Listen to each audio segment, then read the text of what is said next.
So this lesson is about mount, mount posture, mount control, mount pressure, and how to transition to mount and what to look for when you're maintaining mount.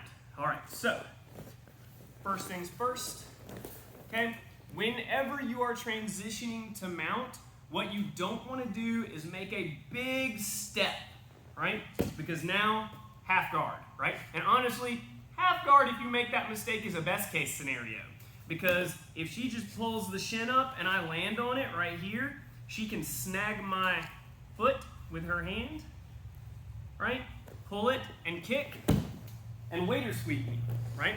So there are sweeps to be had there as well. So you do not want to make this big stepping motion, right?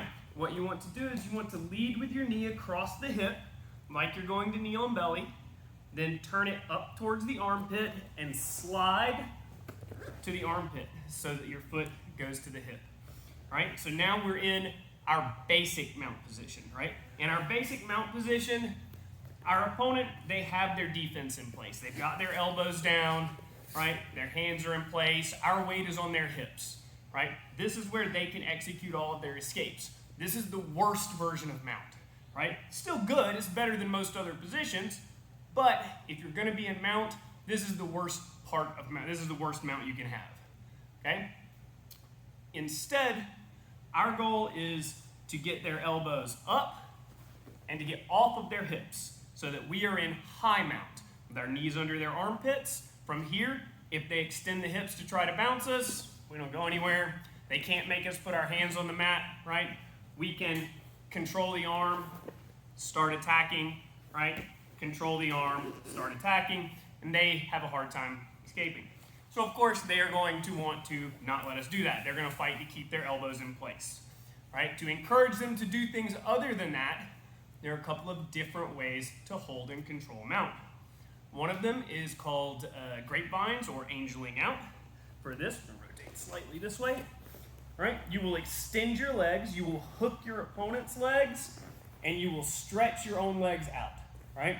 Now, if you are particularly taller than your opponent or your leg length kind of hits a certain zone, you can actually injure someone's knees. So in the gym, be careful with this, right?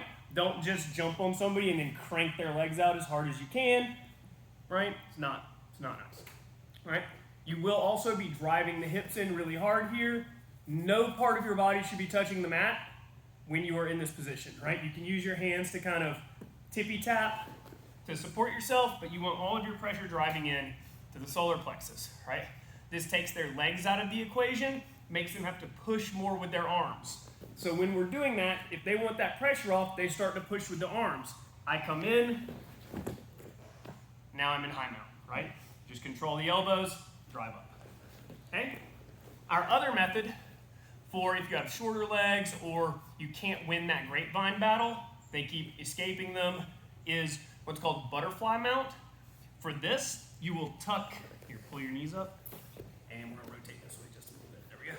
You will tuck your heels in behind their hamstrings, and you will flare your knees out, right? With your feet touching each other, right? The goal is that your knees are barely touching the mat or not touching the mat, right? Same, your hands right here. So again, nothing touching the mat. You're just Supermaned up right here. This also helps to pull your opponent's legs up off the mat, makes it harder for them to bridge, and requires that they bring their hands in to battle more. And again, when they bring their hands into battle more, right, you look to control those, pop your posture up, and transition to high mount. Okay?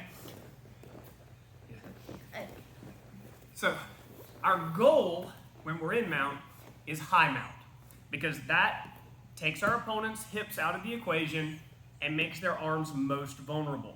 Some of the tools that we can use to get there are our grapevines, to bring the legs out of the equation, force them to push with the arms to let us pop those elbows up and occupy that space, and the butterfly mount position, right? Which is feet together, heels pulled in against their hamstrings, knees flared out like you're doing a butterfly stretch, right?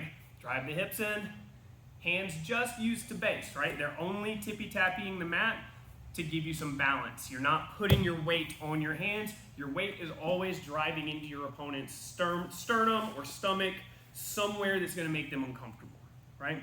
And then, again, when they engage the arms, you posture up, bring the arms with you, and drive your hips forward to take high mount.